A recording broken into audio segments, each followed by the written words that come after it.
galmudug waxa ay soo afjartay doorashada xubnaha aqalka sare gebi ahaanba Soomaaliya waxayna eebiday 8 xubin ee ku matali doonta golahaasi galmudug 4 sano ee nagu soo wajahan labadii kursi ee u dambeysay ayaa lagu doortay maanta magaalada Dhuusamareeb ee caasimadda galmudug tirahan hadda waxba kama dhiman aqalka sare ee Soomaaliya 54 xubnood ee cusub ayaa joogta dhaarinta iyo shahaadasiinta guddiga doorashooyinka heer federaal ayay sugayaan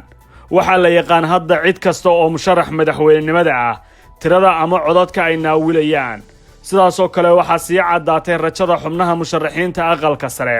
oo laacdankoodu dhawaan bilaaban doono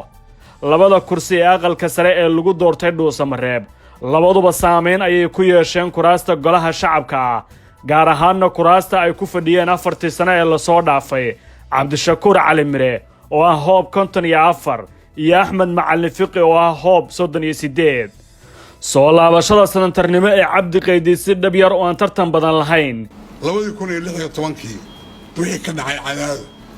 haday soo laabtaan yawmal qiyaamah dhacay Soomaaliya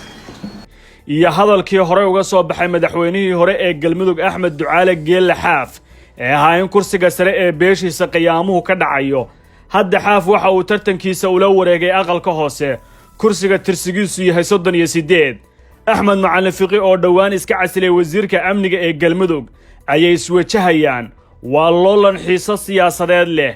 Xaaf ma aha nin ku cusub golaha shacabka federaalka iyo loolanka siyaasadeedba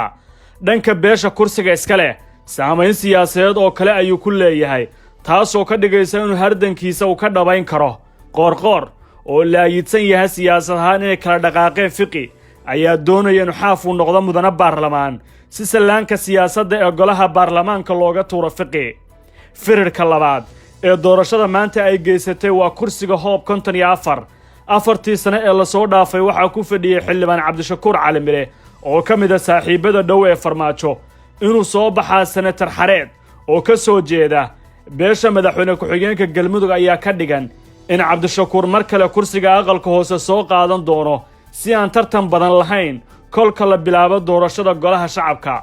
fursadda uu mar kale helay Cabdishakuur waxa uu abuuray saameyntiisa siyaasadeed ee 4 sano ee la soo dhaafay waxa uu ahaa xaliifka farmaajo dhinaca kalena waxa uu ahaa saaxiibka Axmed Cabdi Kaariye Qoorqoor maalmihii uu ku jiray loolanka siyaasadda ee hanashada kursiga madaxtinimo ee galmudug iyo hafashadii dambe ee galmudug qoorqoorna waxa uu hadda mariyay Cabdishakuur halkii uu hore u mariyay dhagay iyo dhagdheer oo abaalgud siyaasadeed uu muujiyay imaanshaha senator Cabdi Xareed waxa ay uga dhigan tahay farmaajo inuu helay 2 kursi oo ka imaanaya beeshiisa waqooyiga galguduud senatarka soo baxay ayaa ka mid ah xubnaha farmaajo ku dhawaan marka loo eego dibudhiska baarlamaanka galmudug iyo guddiyo ka shaqeynayay arrimahaas waxa kale oo uu hore mar wakiil uga noqday arrimaha dib u heshiisiinta beesha madaxweynaha ee waqooyiga galguduud sidaas oo kale kursiga Cabdishakuur ee golaha shacabka oo soo baxana waxa uu ku xadfanaan doonaa kursigan waana 2 kursi oo sidaasi farmaajo uu ku faa'iidi doono dhammaadka aqalka sare ee doorashada galmudug ay soo afjartay waxa ay uga dhigan tahay Soomaaliya in 54 xubnood la dhameystiray lana sugayo laacdanka adag ee xagga guddoonka aqalka sare ah iyo sida dhammaan dhinacyadu ay ugu heshiin doonaan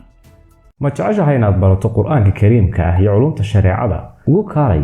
markaska Nuureyn online oo baro adigoo gurigaaga jooga quraanka higaada iyo culumta kale islaamka wixii faahfaahin kala xiriir nambarada shaashada kaaga muuqda